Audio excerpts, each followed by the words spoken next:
Hola! I'm your lovely host, Innocent, and welcome to something I have never done on my channel before, a movie review! I quite literally just finished watching Coco before I began recording this, and frankly, I can't think of anything else. If I were to do any other video, it might as well just be a fan art video of Coco at this point, because actually, knowing me, it might happen soon enough. Anyway, enough about that. Let's get to why you clicked onto this video, huh? Perhaps you were like me and just a little earlier today, only knowing the bare minimum of what Coco was about, being that it was about Dia de los Muertos and music. Well, if you somehow avoided spoilers longer than me, then it would be best for you to turn around right now, because there are no restraints on spoilers here. And fair warning to all coming into this, I am going to be bringing my own brand and charm, unlike any other reviewer here on this platform. Okay, that may be a lie. I don't watch any review videos on YouTube, so I have no idea how this works. Anyway, short review. It's good. See it. Watch it 12 times while crying and singing Remember Me at the top of your lungs. Long review. As an artist and someone who loves to build characters and worlds, Disney and Pixar crafted a beautiful and realistic animated world for this story. The details that they put both into Santa Cecilia, Mexico, and the Land of the Dead made everything just shine and glisten with life that engrosses the audience into this animated world. Since this is a Disney Pixar film, as you can expect, it's animated beautifully. I really admire the use of colors in this particular film, however.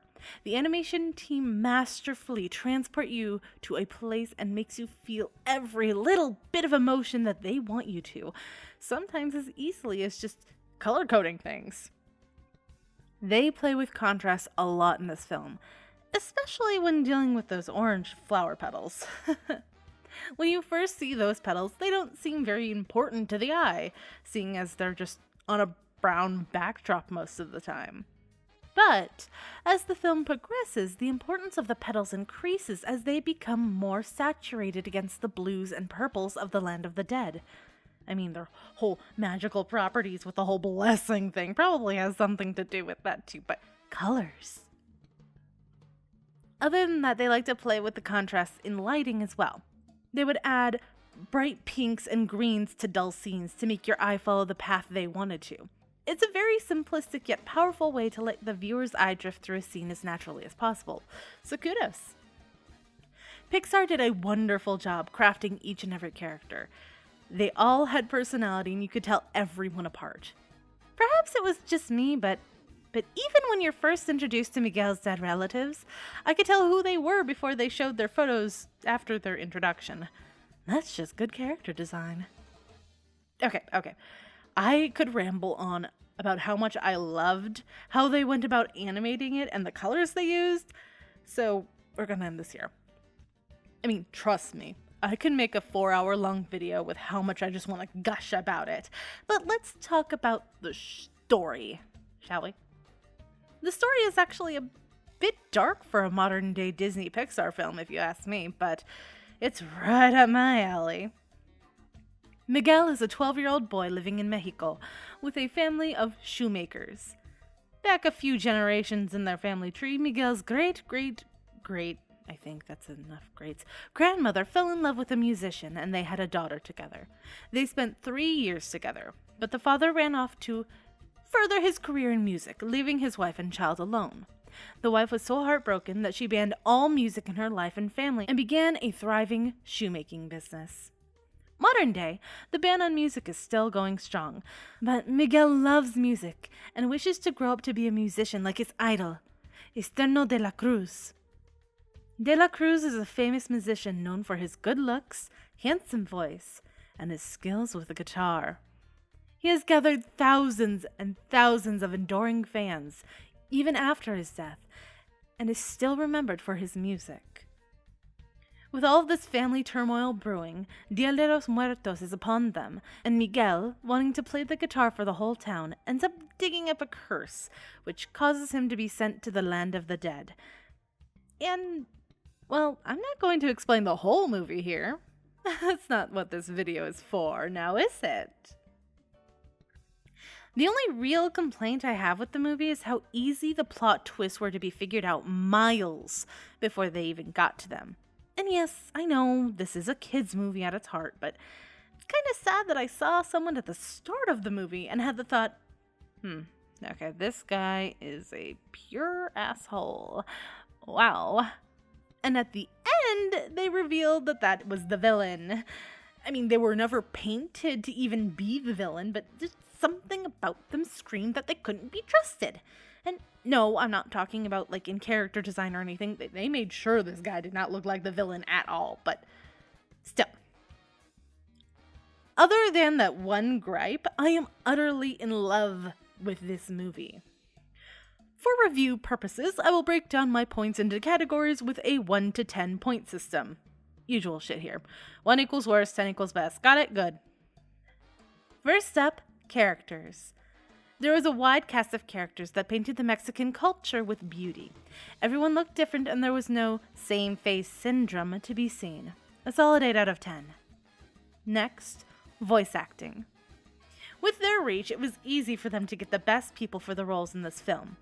Anthony Gonzalez played Miguel wonderfully, and actually I can go on and on about this topic as well. Just take a look at Coco's IMDb page and just look at all the actors there. They're all great. 8.5 out of 10. Animation. As I said before, the attention to detail and uses of color make this film beautiful and surreal. The lighting details that they had made me appreciate all of the little tiny details, like what colors were bouncing off of what and each other. Every movement was fluid and felt alive. Even the skeletons. Although, watching the skeletons, they were more animated than the humans. They had a wider array of stretch and squitch movement to them, and I think that was a wonderful detail to give them a more magical feel about them. 9 out of 10. And finally, music. The whole soundtrack feels as if it's authentic, straight from Mexico. The whole production team behind this paid so many respects to Mexico, and their music was no exception. Every song throughout the film is a special piece, and were played at almost every right moment.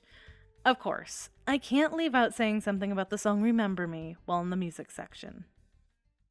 Remember me, though I have to say goodbye. Remember me. Don't let it make you cry. For even if I'm far away, I hold you in my heart. I sing a secret song to you each night we are apart. Remember me, though I have to travel far. Remember me. Each time you hear a sad guitar, know that I'm with you the only way that I can be, until you're in my arms again. Remember me.